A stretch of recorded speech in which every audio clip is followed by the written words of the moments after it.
What's up, everybody? My name's Eric. I'm a heroin addict. Can everybody hear me all right? Man, it's late. I'm super grateful to be asked to share. I'm super grateful to be a member of Heroin Anonymous this week. You know, I've been a member of Heroin Anonymous for a little while, and I've never been more grateful to be a member of Heroin Anonymous than I have been this week. Heroin Anonymous grew up this week, you know. I know a lot of people just got here to the convention and just kind of rolled in since Friday or whatever. But some magic happened here this week. Some magic that's been a long time coming. And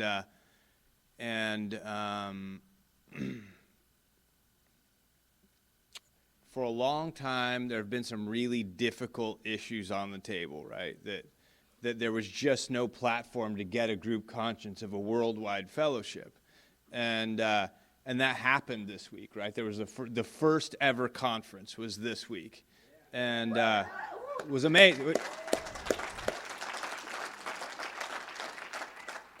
It was amazing, right? And I don't, you know, the words played out, but it was truly amazing, right? It was magic, and we knew it. You know, it was some difficult topics were brought to the table, and a lot of people came from across the country and really shared well thought out, wise experience on everything that was shared, right? And just super fucking impressed, and just honored to be a part of it, honored to be a member of Heroin Anonymous. And grateful to be here and grateful to share. So many people in this room tonight, I know so many people in this room tonight have heard me more times than they care to. I have no idea why you fucking people are here, but I love you. And yeah, so I mean, is there anybody new in this room? Is there anybody in this room under a year? Just curious. Nice, welcome.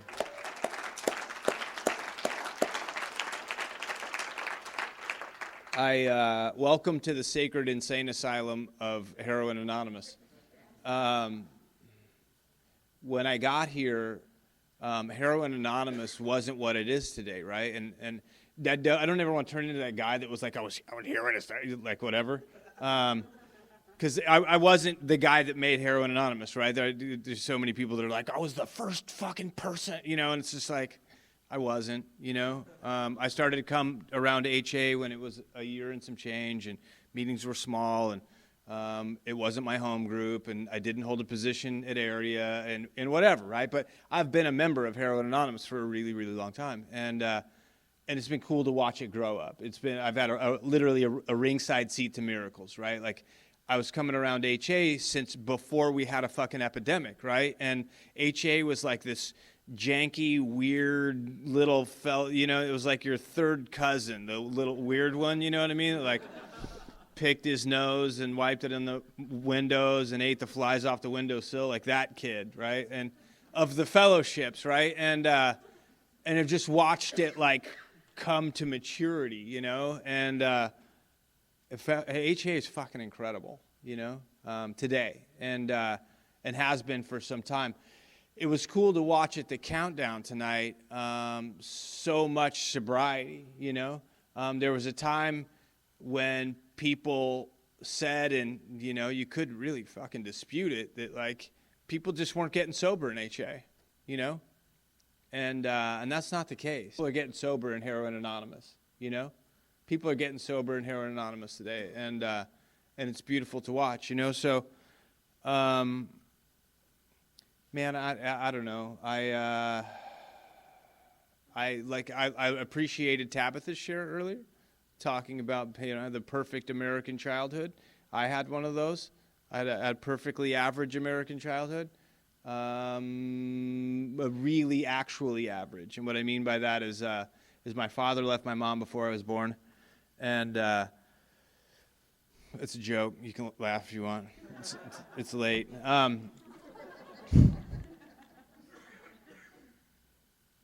my father left my mom before I was born. I failed kindergarten. I was hit by a car, went temporarily blind. My mom married my stepdad when I was 3.5. He was a drunk. He was a violent guy. I was glad I could run faster than he could. You know, that sort of story, right? You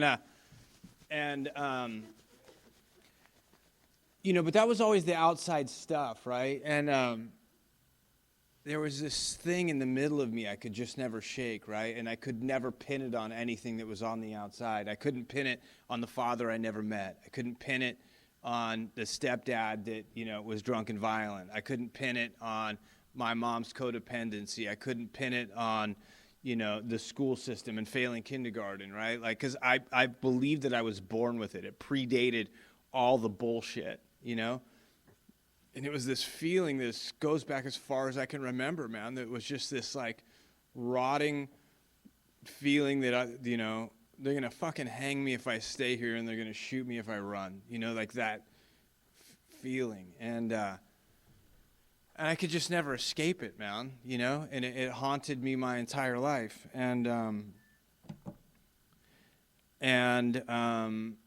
As a result of that, I spent my entire life looking for something out here to resolve a conflict in here. You know what I mean? Was looking for something, a desperate beggar looking for something in your world to fix something deeply broken and missing in mine, you know?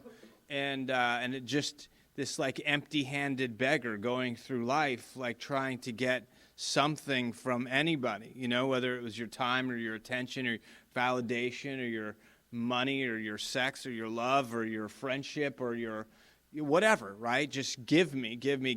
And just empty, just like a hungry ghost, you know, just a beggar of the soul. And that's how I got through my childhood. Like, that's as far back as I can remember, right? And like, you know, if you asked me why it is I thought I failed kindergarten, right? It's not because, like, I was the dumbest kid in class, right? Like, I just was white-knuckling the ABCs as best I could and fucking doing a horrible job, you know? And I was always the kid that, I was always the kid in like detention. I was always the kid with like a check mark by my name. I was always the kid that, like, you know, rode his motorcycle to school and locked it up to fucking bike rack, you know, or whatever. And you know, I remember going to the like a counselor psychologist when I was a kid. My mom's just like, he's a bright kid, just got some problems, you know.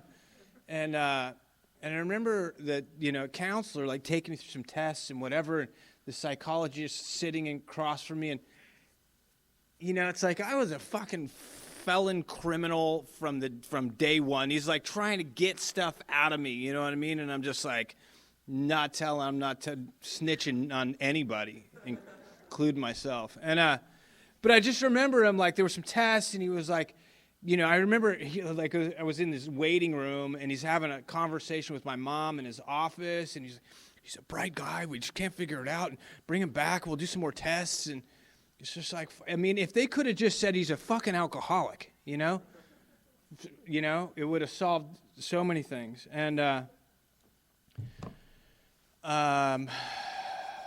but there's no like self-test for, you know, your fucking 7-year-old. And so, you know, so I, you know, I don't know. I tattooed myself right here in the 6th grade, trying to impress the girl sitting next to me. There was a lightning bolt that she wore all black and listened to Depeche Mode. And I was really sure that if I tattooed this lightning bolt on myself, that she would be, you know, into me. And just desperately needing, I don't know what. I don't even know what I was trying to do at that point. You know what I mean? I don't know what I would have done if she'd have been impressed by the tattoo. But I came back from Christmas break with this tattoo on my hand, and I showed it to her, and she never had another fucking word with me as long as we lived. And that was not the last bad tattoo I ever got, I promise. Or the last unimpressed girl I ever tried to impress. But that's where it fucking started, you know. I'd had 3 concussions, had been hit by a car, had been temporarily blind, helped my best friend light his house on fire in the 3rd grade playing with matches. And I started out like you guys started out, right? And I remember the day I fell in love with narcotics like it was fucking yesterday. I stayed home from school. I had 100-and-something fever. And I remember I was laying on the couch all sweaty and called Mom. I was like, I don't feel good. She said, go to the medicine cabinet and take a spoonful of cough syrup and call me in like an hour and tell me what happens, right? And so I go to the medicine cabinet, and there's that fucking awful green bottle that nobody wants anything to do with, you know. But right next to it was this orange bottle, right? And it seemed to have like a halo around it, and like it was singing to me, you know what I mean? And so I got that bottle instead and had 1 or 7 spoonfuls. I don't really remember. But went back to the couch and had a spiritual experience on codeine syrup and Tom and Jerry. And my life was forever changed, you know what I mean? And I still like codeine syrup, you know? I haven't taken it in a long time, but like codeine syrup is fucking magic, you know? And that's where it started, right? And so what happened next was a long landslide of bullshit, you know, of chasing dreams, man. You know what I mean? And trying to voraciously recreate this experience. You know what I mean? This like, I don't even know how to explain it to you, right? I mean, I don't have to explain it to this group of people, is what I know, right? I mean, to what did I say? To those that know. No explanations necessary, and to those that don't, no explanations possible, right? And that's why we're magic, right? There's a guy named Rumi who said, he said, lovers don't one day meet each other. They were in each other all along, right? And that's you, right? Like, not that we're all lovers, that's weird, but that like kindred souls, you know what I mean? That like we all came from this same place at the beginning of time. I think it was just like ticking off days until I just desperately was seeking to find you, you know what I mean? And I truly believe that everything that happened from the day I was born to the day I walked through the front doors of Heroin Anonymous was a necessary trial by fire to have the proper experience when I arrived to you, you know what I mean? And that if I had gotten to you a day sooner or without some of the substantial pain I survived, then I wouldn't have had what I needed. You know what I mean? And in those terms and in that sense, I'm truly grateful for I survived, right? And I'm grateful that you survived your war to share your experience with me, you know? So, man, I don't know where the bottle and the bag took you. I don't know where the needle, the straw, the spoon, all of that shit took you, right? I got a pretty good idea. It took you a lot of the places it took me. I don't want to tell you the whole fucking war story. I tell you that a lot of weird shit happened, right? A lot of weird shit, a lot of cool shit, a lot of painful shit. I lived with a midget for a little while. I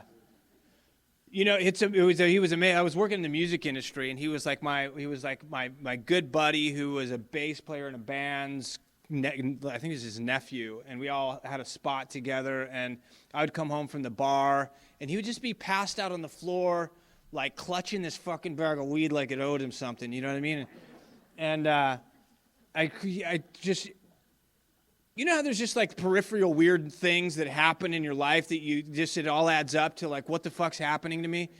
But like later, you don't even register that like this shit's weird until like later you think about it and you're like, fuck, that was weird. You know what I mean?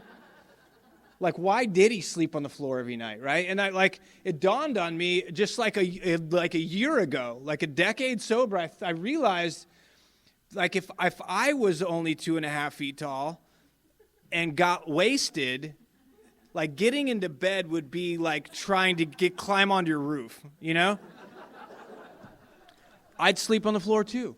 Like at just low center of gravity, I guess, right? I worked in the music industry for a little while. I don't say that to impress you. It was like 9 lifetimes ago, so it's not that relevant, you know? But it took me some interesting places, and I met some interesting people, and it afforded me a lot of opportunities to do, more weird shit, right? And I've got loaded all over, different places, and just, insanity, right? I remember, starting in L.A., and we were in a casino, and there was cocaine and a bunch of pharmaceutical opiates and a whole lot of whiskey, and then there was like a cab, and then I came to, I don't know how many days later, in Rosarito, Mexico. You know what I mean? Just fuck, right? And so it's like this, right? I know that I know this is HA. I realize that there are a lot of purists in the room. I'm not. I'm a fucking run-of-the-mill, what did I hear the other? I'm a junk box.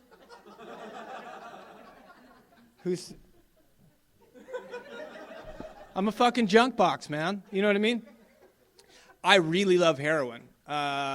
If I can't get heroin, I really love any opiates I can get my hands on, right? But I really love to take my opiates with a lot of methamphetamines, because I like to go down, but mostly I don't want to know where the fuck I'm going. You know what I mean? Like, let's take an upper and a downer, let them fight it out, let's see what happens, right? And that's how I like to get down, right? And then shit gets a little dicey, so I like the benzos, and then just smooth it out with whiskey, because I can drink whiskey in front of nearly anybody, and then you'll understand why I'm so fucked up, and I get going, and I become physically, I consume so much, I become physically addicted to one or more substances, right? And coming off of them gets really fucking painful. And therefore I don't stop, right? And not only is the physical dependency painful, but even further, it's not the physical dependency that's painful. What happens for people like me is it's not that the kicking, it's what's left when it's complete, when I'm totally detoxed, right?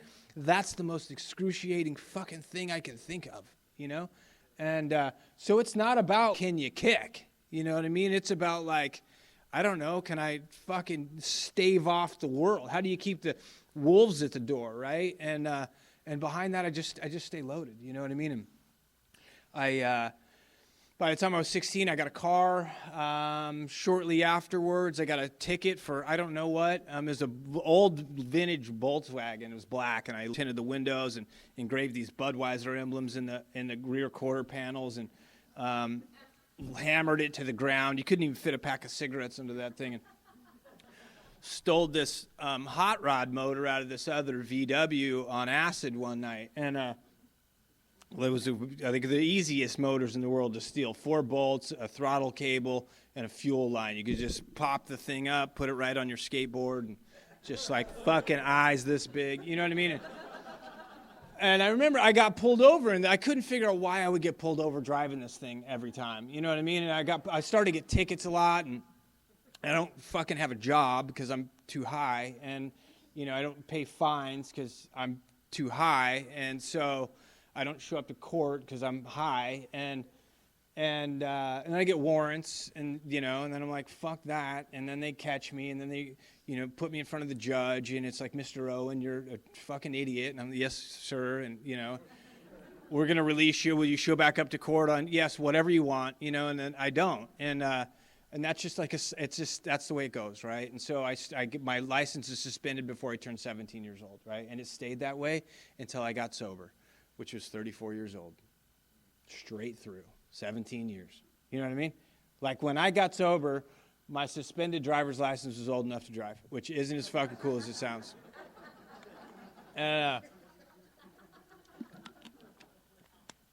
Just a lot of arrests, a lot of dumb shit, and I don't know, man. I'm just going to getting sober, right? A whole lot of stuff happened, right? There was fucking SWAT teams and canine units, and living in a car and eating out of a fucking dumpster and whatever, right? All the cool shit you guys did, I did that too. And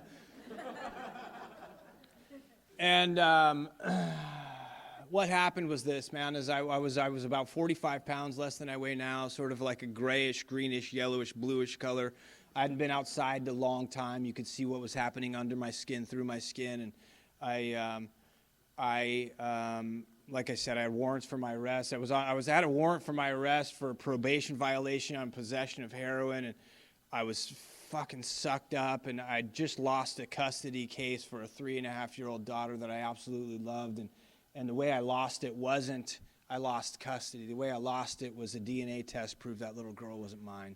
And I had already been a hope-to-die drug addict. And that little girl, when she was born, became the last reasonable reason to be civil. You know what I mean? She was my last reason to wake up and try to be a fucking decent human being today. You know what I mean? She was my last reason to wake up and try to have a better day than yesterday, or try to make a better world, right? And when that happened, man, like, I was out, dude. I'm fucking out. You know what I mean? Like, I'm out on your civilization. I'm out on humanity. I want nothing to fucking do with you.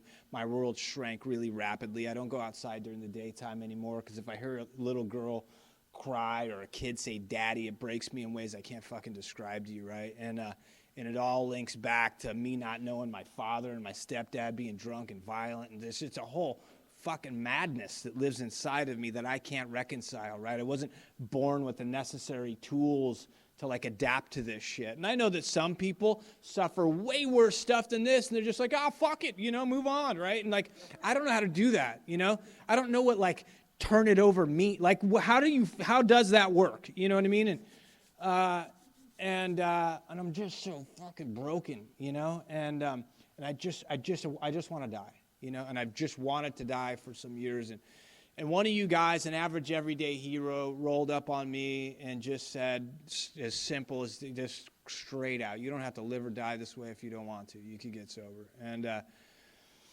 And I said what you would have said, which that sounds great, but I'm busy. I got to go. And that was Christmas Day 2005. And what happened is that guy prayed for me. And how I know he prayed for me is that within 24 hours, I was hemmed up in a Home Depot for borrowing some things I wasn't going to return. Escorted down to our fine county jail, which, you know, our sheriff is world famous. And, you know, and while they were booking me on a probation violation for possession of heroin, and petty theft or some shit, and they booking me in, and the guy with the X-ray machine finds a substantial quantity of methamphetamines and charged me. Well, he didn't charge me immediately with a felony too. What he said was, "This is a lot of methamphetamines to have inside of a jail," and I just looked at him like, "Sorry," you know, and he said, "If you tell me where you got it and who you got it from, then, you know, we'll make it a misdemeanor." And I got a felony too that day. That's what happened. And because fuck you. And so I come to in county. I don't know how many days later. What grace means to a guy like me is, you know, I felt every fucking moment of every kick I've ever had in my life except that one, right? I don't know what happened that day. But I was so strung out on everything I could get my fucking hands on. I just came to in January. I don't remember nothing, right? Just like some shit carried me right through that. And I came to in January, and there was this feeling in there was a couple things happened, right? There was this understanding, I don't know, like an intellectual, not, you know, like an experiential understanding, right? That there was no point in calling anybody, making a plan, trying to fucking spin a lie, tell a story, bond out, bail out, OR, nada, right? Like, because everything I know leads me right back to where I am, right? And in this, like, understanding was this experience, right? And this, like, weird, eerie calm that had happened to me, right? And I know today what that was a surrender. I didn't know it then. I felt like I was dying. I don't know. Or like I felt like I was in a void of some sort. I just felt like the fight wasn't there. It was just like, weirdly, you know what I mean? And there was this nagging feeling inside of me that was clear as day, and it just said, dude, if you're not going to die, please find a way to live, because this fucking hurts, you know? And I remember that guy, and he, you know, told me there's a way out, and I called him up, and he said if I could get out, come find him, which I put my truck up for bail, and I kind of been living out of it, so it sort of left me residentially challenged. And I walked through the front doors of a place in Arizona on Friday the 13th, January of 2006. It was 11:30 at night, and a full moon outside, and I met you people, and I fell in love with you guys the day we met. And I mean that sincerely. I'm not jerking you off, or that just sounds cute, or like I fell in love with you guys the day we met. I knew the day we met that we vibrated on the same frequency. You know what I mean? That and I knew that I desperately needed you. I knew that I had been trying to find one person like any one of you who could just tell me the truth about me. And I had not only found one person, I had found 50 people is the room I walked into.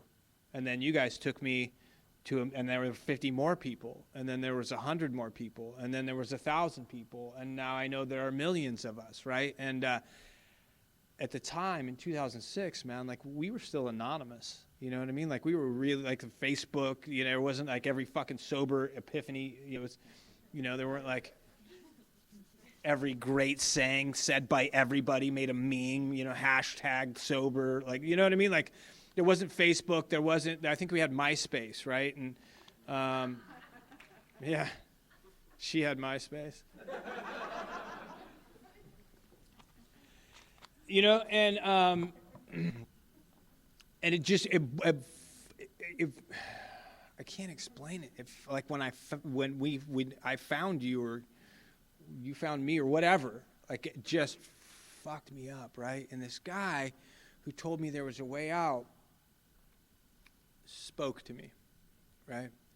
That doesn't sound probably that strange to you, but you have to understand that at the time I got sober, I had one key, and that was to the car, right? And that car, there's two keys. One was to the truck I lived in, which wasn't a bad truck, but it made a shitty house. And the other key was to my mom's house, which sounds like it'd be useful, except that it was so utterly, completely full of shame, I just couldn't go there, you know?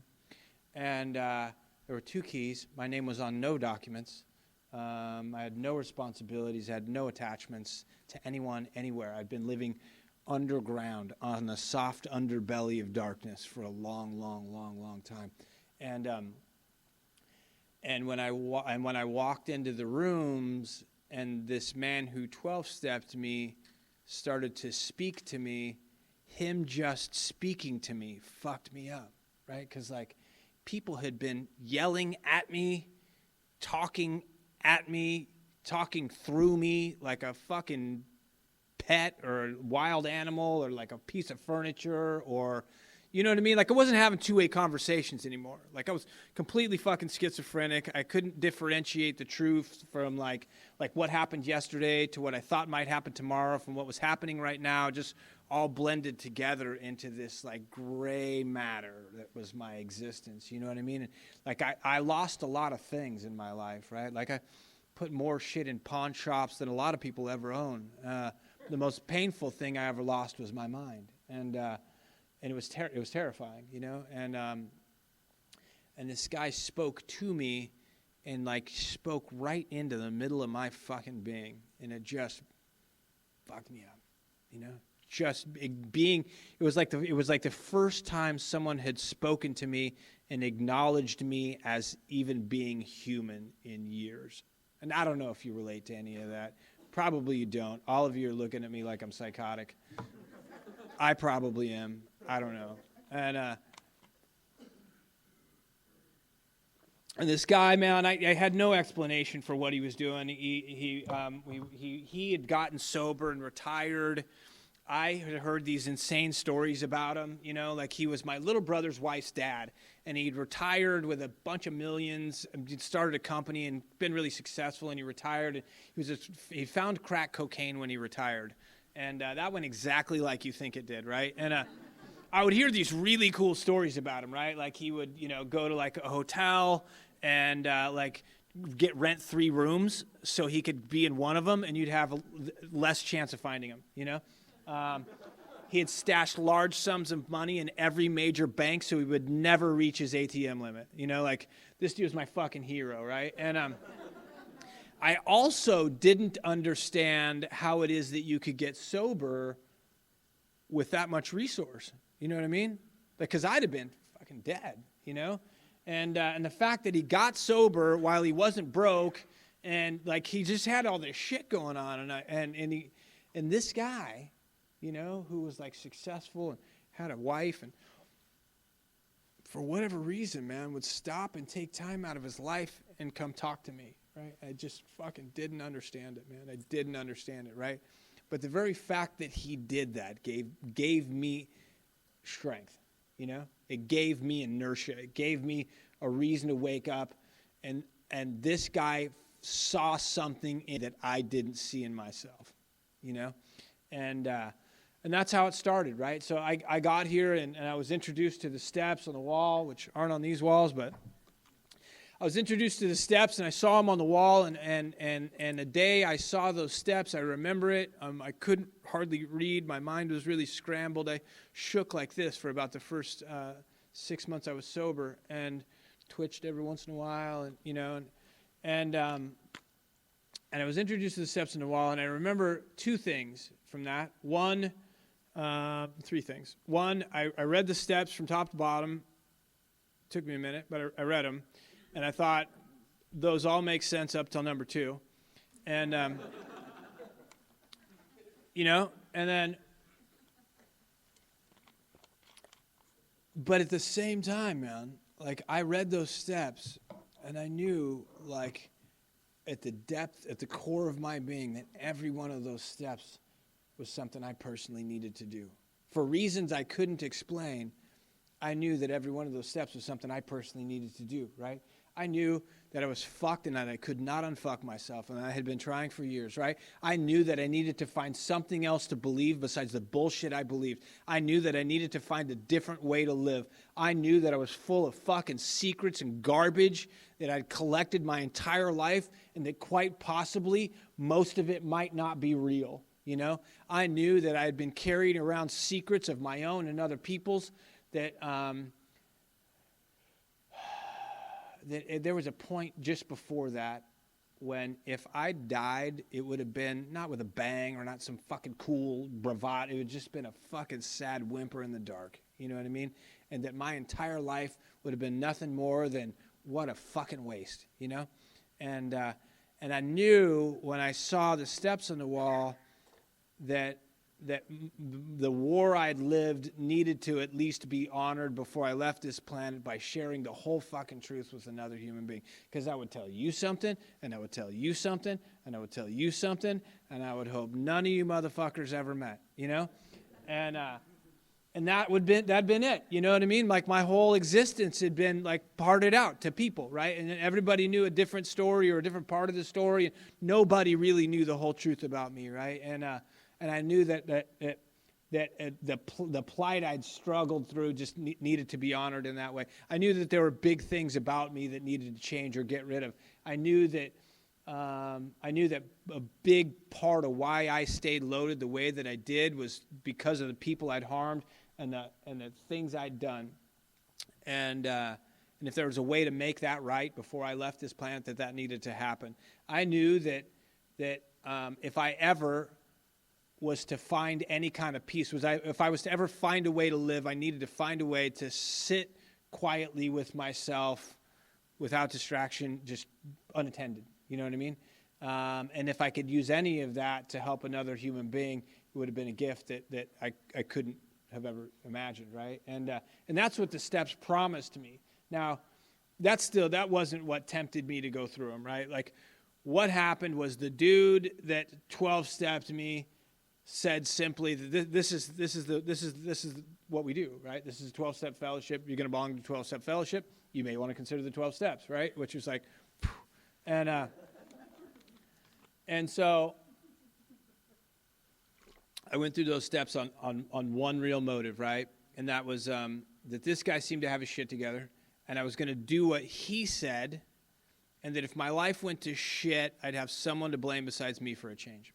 And that was it, man. You know what I mean? Like, that was the big motive, right? And I started at 1, I went to 12, right? And now while this is happening, all sorts of stuff is also happening, right? So I go through a 28-day treatment center. I remember vividly the day that I found that something happened, right? Like that I've realized something had happened. And I was about halfway through this 28 days. I'm standing out in front of the mess hall and waiting for breakfast. It was the first time I'd been able to like get out of bed that early. You know what I mean? My body was so fucking broken. And I was standing there and I watched the sun come up over this little ghetto alley in Chandler, Arizona. And my fucking eyes just started to water, man, you know? And I realized in that moment that was the first time that I had seen the sun come up. I wasn't like on my way to get dope or up from the night before, and I couldn't remember how long, you know what I mean? Many years. And I realized in that moment that I couldn't remember when it had left, right? Like that gnawing thing, you know, that obsession. I couldn't remember when it had left, right? And what happened was this, right? What happened was I started at 1 and I went to 12. And somewhere between 1 and 12, this real palpable magic, this thing that I saw you with, I got, right? And I, you know, it was the thing I couldn't steal from you. I couldn't borrow it from, you know. And I got it, right? And what happened was, in my experience, I believe, there's a guy named Father Ed Dowling. And Father Ed Dowling said,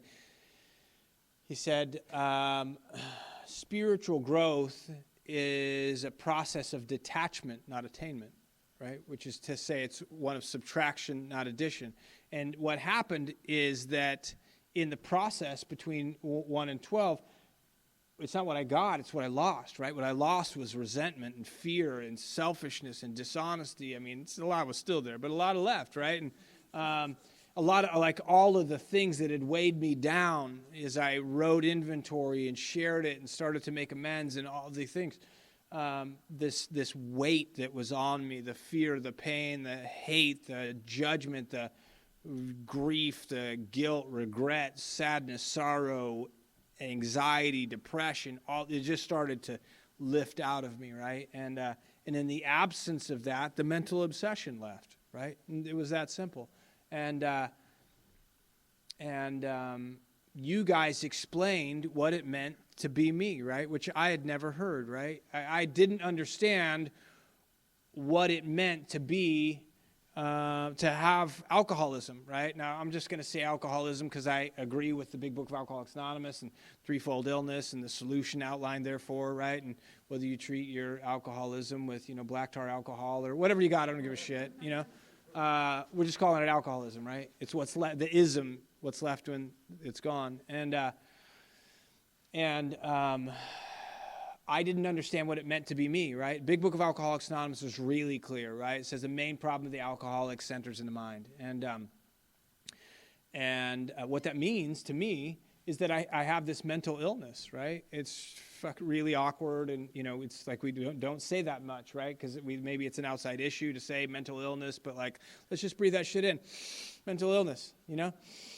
Mental illness. And I think it's important I understand that, right? And here's why it's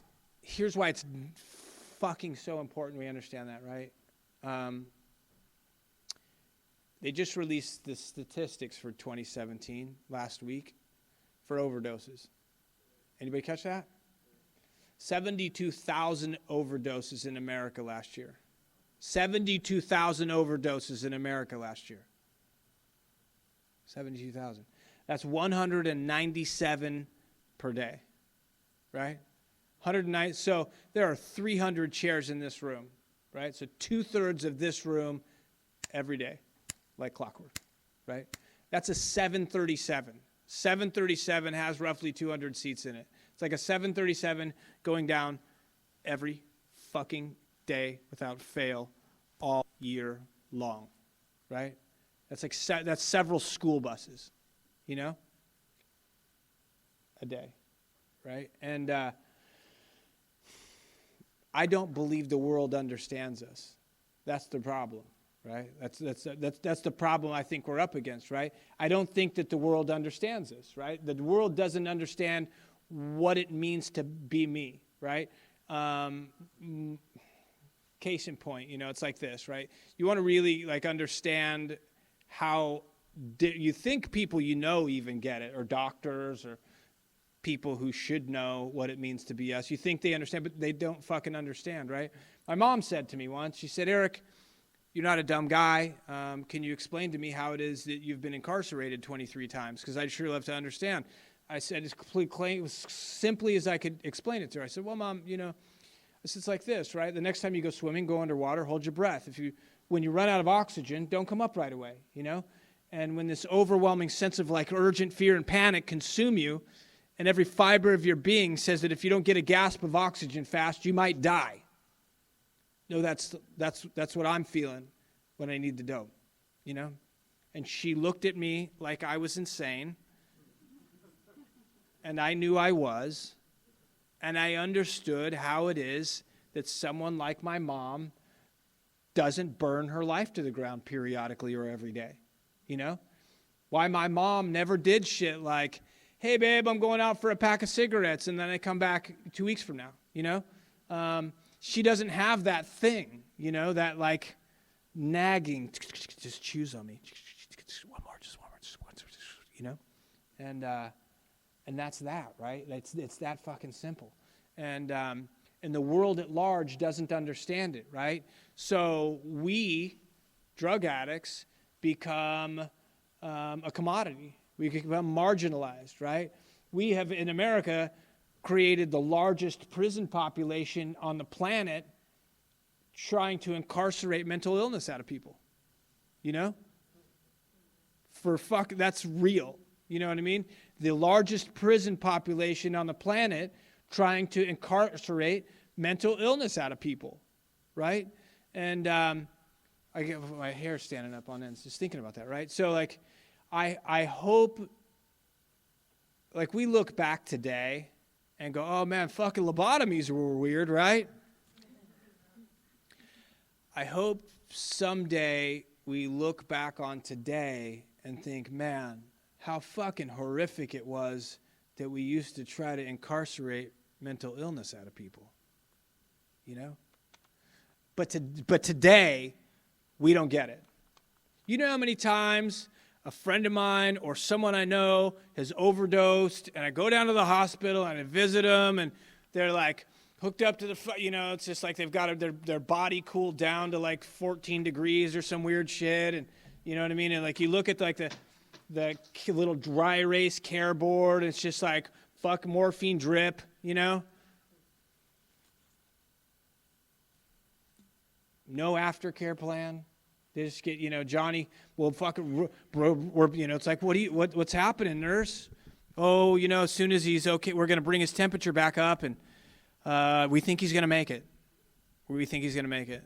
He might make it, right? We're not sure how his brain's going to do, but like, I'm just like, his brain's fucked. And, we're not sure his brain's going to do, but he's going to survive, we think. And it's just like, you have no fucking idea. Look, what's the aftercare plan? Oh, we think he probably can drive his car. That's the after, And does that fucking scare anybody else? I mean, that's doctors, right? You go into the doctor and it's just like, oh fuck, I'm a drug addict. Oh, we'll give you the right amount. Great, thanks, doc. And so who needs to understand this is me? That's the point I'm trying to make, right? Because there isn't anybody else fucking looking out for me but me, right? I'm looking out for you. You're looking out for me. I can't make you do the fucking work. You can't make me do mine, right? Who's got to understand that what I have is a mental illness that will have me a fucking statistic or locked up, another statistic, right? In a box under dirt or in a box with bars or, whatever it is, right? Who needs to understand that is me, right? Because I'm the only one that can do my own work. I can't, in my experience, decide not to pick up heroin again. I can decide to do work, Heroin Anonymous is not a noun. It's not a place I go. It's not a thing I am. It's a verb. It's a thing I do. And if it's not a thing I do, it's fucking nothing, man, It's nothing, right? And so I get sober, and I get out of the sober living, and I land in a halfway house with this kid. He's from Montana. He's got blue hair. He's a punk rock kid. He was a high school dropout, and his parents had kicked him out of Montana and sent him to a rehab in Chandler, Arizona. And this guy's my roommate, right? Like 2 grown-ass dudes in a 10-by-10 room with 2 single beds, right? Like, you know, I love our culture that we build around, like, getting sober, right? It's just like, oh, man, what sober living did you go to? What sober living did you go to? Like, it's like the fucking, you know, cool kid social club, right? Like, we got to really put this in perspective. Like, a halfway house is like assisted care living for mentally ill fucking humans. You know what I mean? Like, really. And that's where I'm at, you know? And I get arrested 3 more times sober, cleaning up shit I did before I got here. I stand on a jury trial. I'm serving 2 probations concurrently. I'm paying fines to 4 separate courts, trying to get my license back. Like, I don't know, you know, we always paint this picture. I got fucking sober and it was great. You know what I mean? Like, I got sober and it got hard, you know? Like, life showed up, right, to beat my ass and to make me pay for every shitty thing I'd ever done. And it did, you know? I mean, maybe not, right? Like, I didn't get what I deserved, but I got a bunch. And I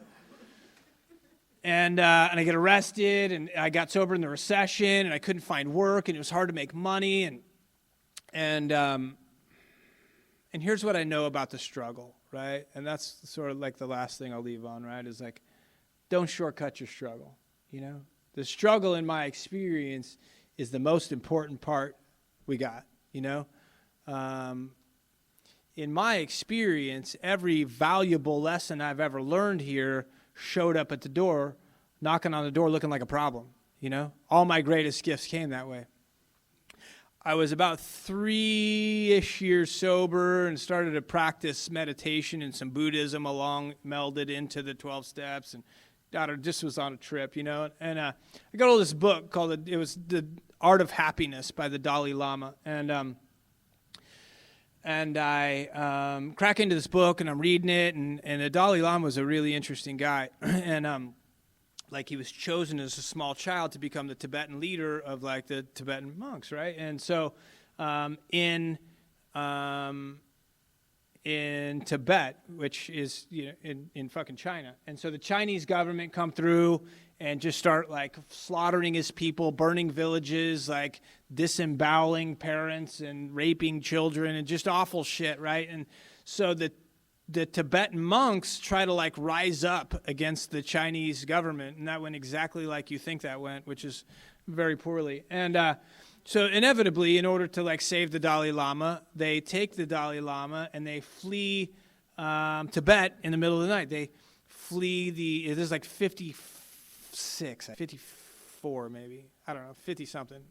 And they trek through the Himalayas, and they arrive to Dharamsala, India, where the Dalai Lama still exists today as the leader of the Tibetan monks, still this decades later, right? And in this book, he describes all the people still, or the Chinese haven't gotten any better, right? They're still doing what they do. They're still murdering people, still, like, you know, whatever, right? And the people still refugee from Tibet through the Himalayas, and they arrive to the Dalai Lama, and he does them the honor of, like, hearing their story, and they come to the feet of the Dalai Lama, and he listens, right? And these are his people, and they tell him these awful atrocities, right, of, like, the things that have happened to their mothers and fathers and children and brothers and sisters and villages burned and all his heritage, right? And he listens, right? And the only reason the Dalai Lama is effective at being their leader is because he's free, right? Like, anger and fear aren't what's guiding his life. He's free, right? And he hears these stories, and he calls the Chinese government my friend, the enemy. And I thought to myself, man, that's fucking weird, you know? And about that time, like, I'd just gotten my electricity shut off, and I was just gotten out of jail, and I'm, like, sponsoring a bunch of people and going through the steps and talking all over town and, you know, just doing this thing, right? But I can't find a way to make a living. And this guy I'd known that I used to get loaded with forever ago calls me up one day just randomly, and his name's Joey. And Joey says, hey, man, I stopped doing speed, and I was wondering if you wanted to come work for me and be an electrician, and I'll give you $16 an hour. And I was like, man, $16 an hour was a lot at that time, right? And I was like, I don't know shit about electricity, but I know a lot about $16 an hour. I'll be there Monday. And so I show up to this job site, and it's like 197 outside. It's Arizona. And Joey tells me as I arrive, he says, man, just, I stopped doing speed, and he's like kind of fucking itchy, you know what I mean? And he's just like, dude, and like as we're driving to this job site, he goes, man, I don't know why, but it just makes me feel better to make other people suffer. Just like, I feel good. And I was like, fuck, this is going to be great. And, but I need the money, you know what I mean? Because I'm going to go back to jail if I don't give the fucking man his money. And so I go to work, and it's like, it's hot, right? It's Arizona. And so, Joey's like, hey, take this wire, run it through the attic of the house, pull it out the other side. You know what I mean? And fuck, all right, dude. And I climb through the attic. It's like 700 degrees. I'm covered in insulation, electricity, and sweaty. You know what I mean? It's a good time. And I come out the other side. He's like, oh, man, I was wrong. Take it out. Bring it in the other side. And I'm thinking, isn't a wire the same on both ends? You know what I mean?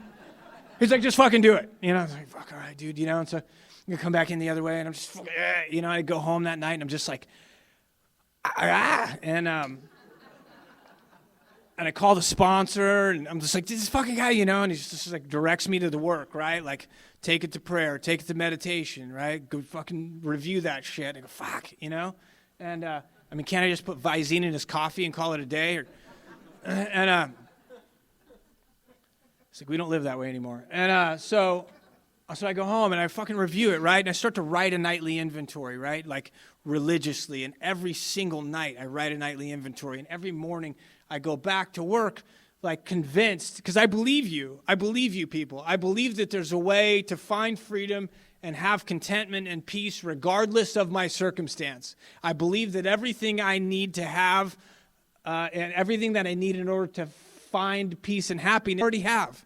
I believe that my well-being is just a shift of consciousness away, right? And I just got to fucking get there somehow. And Joey's not going to keep me down, And so, like, I go back to work in the morning, and it's like, okay, dude, and he's just like, okay, go out there in the middle of the yard, dig a hole, right? And fuck, come back, and, oh, it's in the wrong place. Fill that one and dig another one over there. And, it's like, that's the way it goes, right? And I come back and go home at night, call the sponsor, call my guys, right? And like, okay, meditate, right? Go make amends. Like, Joey was the guy when we were all getting loaded. Joey was the guy that, everybody would gather at somebody's house, and then like somebody would go, look what I got, and everybody kind of scurry off to a bathroom and leave that one guy in the living room because he was fucking weird. That was Joey, And so I make amends to the dude, you know what I mean? And it's just like the sponsor's like, just lean into him with love, brother, you know what I mean? And so I go back to work, and fucking just give him everything I got, and this goes on. This goes on every day for a year and a half. I wrote a nightly inventory, right? And I read up, and I studied, called the sponsor, called the friends, just everything I had, man. Study the book, go back every night. I wrote a nightly inventory, and what should we do instead, right? That's the part where I carry that over into the morning, and how do I have a better day today? Every day for a year and a half, man. I just grinded with this guy Joey, right? And what happened was, I was having a Sunday, the kind of Sunday where you're supposed to be calm, but really you have complete fucking anxiety over tomorrow. And on America's Most Wanted comes the guy just under the owner of the company and he's wanted by the FBI for like $3 million worth of construction fraud in Virginia. And in that moment, that guy emptied our company's bank account and vanished. No one ever saw him again. Company folds up, and so does the job, right? And so Monday comes around, and no fucking job, no fucking Joey, right? I get to the end of the day, go to write this nightly inventory. Great fucking day, No resentments, no fucking Joey, little financial insecurity. Great day, Next day comes around, same thing. Make it through the whole day, right? The whole day. Just like I was fucking zen, and get to the end, write this nightly inventory, because that's what I do. No resentment, no fucking Joey, little financial fear, but it's going to be all right. I trust, you know what I mean? Next day comes around, whole day, get to the end, I write it out. No resentment, no Joey, no fear, I trust. Next day, I got to the end, I wrote it out, no Joey, no resentment. And it hit me like, it was like I got kicked in the balls, right? Like, it's just like, fuck, I get it, right? I get what the Dalai Lama meant by my friend the enemy. Joey had helped me grow more in that year and a half than anybody else I knew. It wasn't my sponsor that helped me grow. It wasn't the knuckleheads at my home group. It was fucking Joey, It was fucking Joey in that fourth column, And that's what we do here, right? Like, that's how we grow. That's how Heroin Anonymous grows, but that's how we grow as individuals, right? Is we build a life by looking at things that the rest of the world fucking seeks to escape,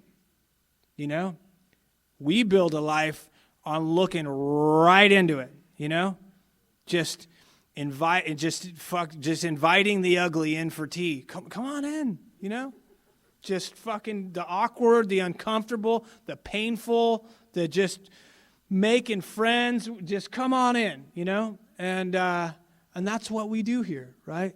That's the nature of this thing. So I think that's all I got, right? But if you're new, please stay, Since I've been sober, the things I've seen come to pass are incredible. I've taken meetings into that same jail where I kicked dope in, right? For years. I've had my rights restored. I'm a full voting citizen, able to own firearms, which doesn't seem smart to me. I started a business a few years ago and have made more money than I rightfully should, right? Like, just fucking stupid money. And like, for me, you know what I mean? For like a guy who lived in a car. And bought a house a few years ago. I wanted to be an architect when I was a kid, but I just became a fucking degenerate instead. And I bought a house a few years ago and hired an architect, and we redrafted these plans and like knocked half my house over and like rebuilt this whole fucking thing, man. And it's just like a fucking palace, And, all this stuff is just stuff, right? All that shit fits in my bloodstream, right? But the real gift, man, the real fucking gift here is the intangibles, It's not the things, right? It's the non-things. It's the stuff you can't fucking steal from me. But mostly, it's this thing I was looking for my whole fucking life. It looks like this. You know what I mean? Like, I got that. And I lose it for moments at a time. But I know where to get it, because you guys showed me where to get it, right? This is the place where one beggar shows the other beggar where to get the bread. Thanks for my life.